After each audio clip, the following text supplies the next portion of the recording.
Hi guys, welcome back to the Drive Live channel. In today's video you join me on a snowy morning. It's just coming up to 8:15. I'm heading off for work, but this is our first drive of the S80 since we did the oil change. So we're going to see how it is. Also got a brand new key ring thanks to my brother-in-law for my birthday. Been looking for one of those for a while, a nice one, and that's just the one I wanted, so it's perfect. Oh, I've got some golf clubs in the back. I don't think we'll be using those today, but let's now this rear screen obviously would come on, but I'd just like to be able to see straight away. About you guys, I normally do have a brush or a scraper, but actually, you know what, I think the wipers will take care of the snow. It's weird because nothing's frozen, but as you can see, it's snowing quite a bit. So let's hop in. 0 degrees, the car's saying. I'll get you guys set up on the GoPro, and then we will join you in a bit. I just want to show you though, these are big winter gloves, and you can just work everything in this car with gloves on. Excuse the water bottles in the footwell. But all the controls here are absolutely fine. That's when you know a car's been designed properly, is when you can use all the controls with gloves. Try that on a capacitive touchscreen like these modern cars have. Okay then, so we're on the road, and I thought in today's video as well, obviously it's the first one since we've changed oil, first drive, so we'll discuss as well why I changed my oil before the service interval. It's something that is quite controversial online, on YouTube, etc., when you should change your oil, so we'll cover that as well. But this sort of weather I just absolutely love. A lot of people, for example, wouldn't go to work today here in the UK in risk they might not get back.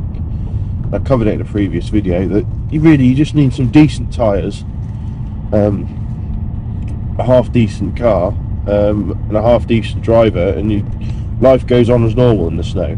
That's how I manage it in Europe, but here in the UK we seem pretty incapable.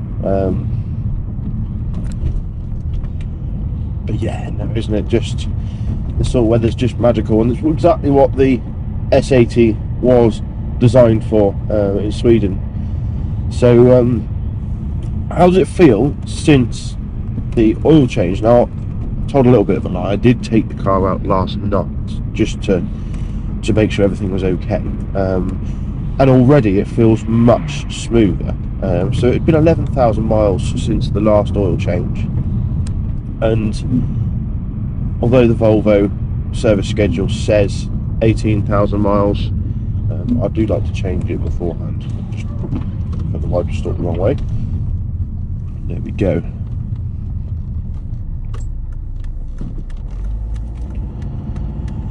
So initial impressions then,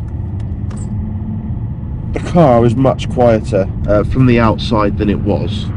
It's also quieter from the inside. Obviously it's going to rev slightly more and be slightly noisier if it's cold now, but the engine, you can just tell the oil's been changed. It's much smoother than it was,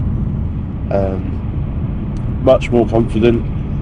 When you sort of put your foot down, it just, I don't know, you could just feel it straight away. There's less vibration comes through to the cabin. It just feels a whole lot healthier. I was trying to explain to Mrs. DL what it's like to drive, or what it is like for us, I said men, but stereotypically men, when you get into your car after the oil's been changed. It's a similar feeling as to when you get into bed and the sheets have been changed. It just feels so much nicer. So yeah, that's my first impressions really. Fuel economy actually does, normally I'd be guessing along sad, isn't it, when you know what fuel economy you get on what stretch of your commute, but normally I'd be getting 41, maybe even in the 30s, but here we're sat at 45, 43, so that's a nice little bonus as well. We've got the annoying issue of all the salt this morning, and the windscreen washers still aren't the best on this, so that's annoying. But yeah, it's just so much nicer to have an oil changed car. It feels happier, starts easier, all that sort of thing. And yeah, it does seem to be getting slightly better fuel economy, which is nice. Now, the car did do a DPF regeneration last night. So when I got home, I noticed that the car was using far more. The MPG had dropped massively compared to the start of the drive. And usually what that means is that you're doing a DPF regen. Now, if you stop and idle the car and rev it, and smoke comes out the back, then the chances are, yeah, you are doing a DPF regen. So I just took it for a spin around the block, a couple of miles, and then it all returned to normal, and that's regen completed, which is quite nice. Fortunately, my commute is long enough, fast enough, etc., that it can do a DPF regen, and I just have to go around the block when I get home, and I just keep an eye on the instantaneous MPG. I don't think that had anything to do with the new oil, although it might have meant that the engine was able to get up to temperature better. I'm not sure, but yeah, it definitely seemed to. Yeah, I'm not sure whether there's any link or not, but it just coincidentally on the first drive since the oil change, it did a DPF regen, which I was happy about. So yeah, it's just and it's a nice feeling though, knowing that your car's been serviced and up to date with its servicing.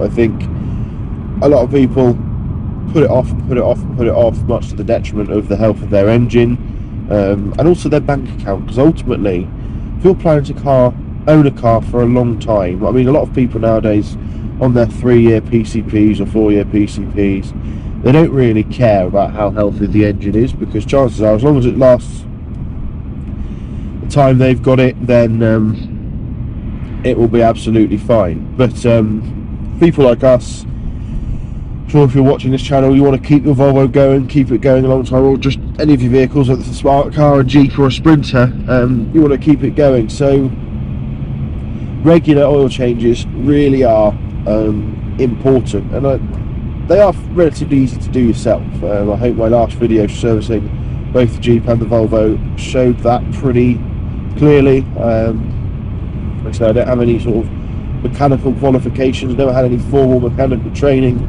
It's just stuff I've learned, picked up from my parents, dad. Got classic cars, and we used to do stuff together on those, and then what I've then picked up on YouTube since. Yeah, and obviously it's my hobby, so I don't mind at all.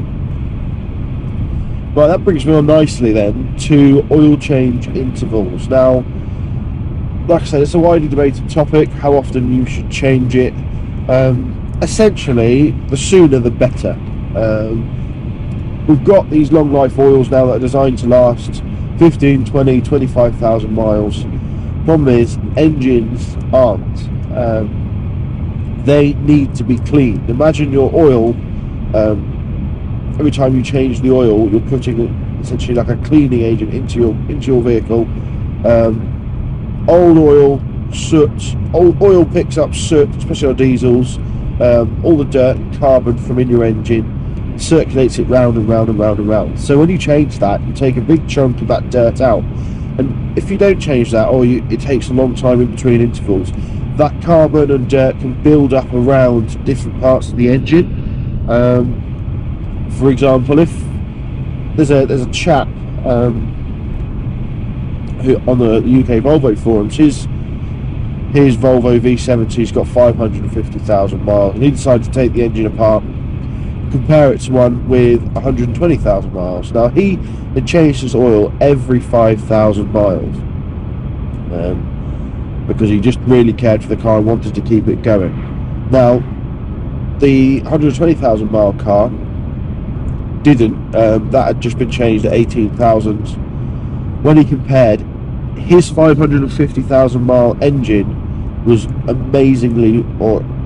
was amazing difference between how much cleaner the engine was with regular oil changes but 4 times the mileage, compared to the other engine that had just been serviced on the Volvo service schedules. Now, one of the reasons that manufacturers try and get these long service intervals, or promote these long service intervals, is because of the lease market, and like I said, the PCP finance markets. If you can say to a customer that during your ownership you only have to pay for one service, that's quite appealing to people when a service costs a few £100 and they don't really want to do it themselves. So manufacturers are constantly trying to stretch out that service period as much as possible.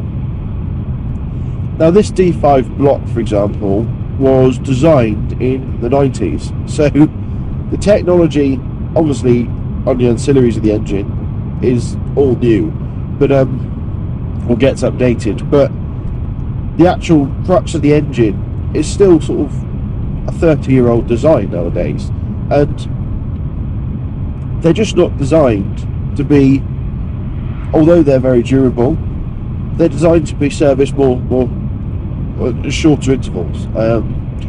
So I like to change mine between 7,000 and 9,000 miles. That's purely down to cost, it's down to convenience, and it also, because I do around 15,000 to 18,000 miles a year, it works out quite nicely because I can do it in spring and autumn. So the car has a fresh set of oil for winter and a fresh set of oil for summer. So I've obviously just done the one for summer. In the springtime, that should be good now until September. Every 6 months, £100 for a service to do yourself. It's a nice thing to do on a Sunday morning, and that, hopefully, touch wood, will keep the car, keep the engine at least running nicely. Another important thing is obviously to change the oil filter and use a high quality one, when you consider that normally there's a couple of pounds between the high quality and the low quality one, and the fact that it's filtering out rubbish from your engine. Those of us that are interested in engine longevity, for example, it's worth spending that extra money. For the sake of a few quid, that can make the engine last a few 100,000 miles more. So always use the high quality components. I again used obviously the correct Volvo spec oil, 0W30 Castrol Edge A5B5 fully synthetic. I might experiment with different oils. To be honest, they're all around the same price, so there's no sort of benefits in terms of shopping around anymore. It used to be that you could get different oils fairly competitively priced, but the way things are at the moment, everything's gone up, everything's expensive, and like I said, for a couple of quid more, you may as well just get the correct oil than potentially risk putting the wrong spec oil in. So yeah, just something to bear in mind, I think. I would thoroughly recommend changing your oil more regularly than the Volvo service interval states. Obviously, it's up to you guys what you want to do, but that's what I do, and those are the reasons for it. So yeah, but the car feels great since its oil change. It's really nice, and it's nice to know that it's going to be sorted for another sort of year, if need be, or 6 months. It's just another job ticked off the list. So thanks for watching. Don't forget to like, comment and subscribe. Let me know your thoughts, let me know what oil you use, and also let me know what service interval you use. Are you someone who changed it on the 18,000 mile mark, when the service light pings on, for example, or do you change it earlier? Do you do it yourself? Do you pay someone to do it? Let me know in the comments below, and I'll see you in the next video. Cheers!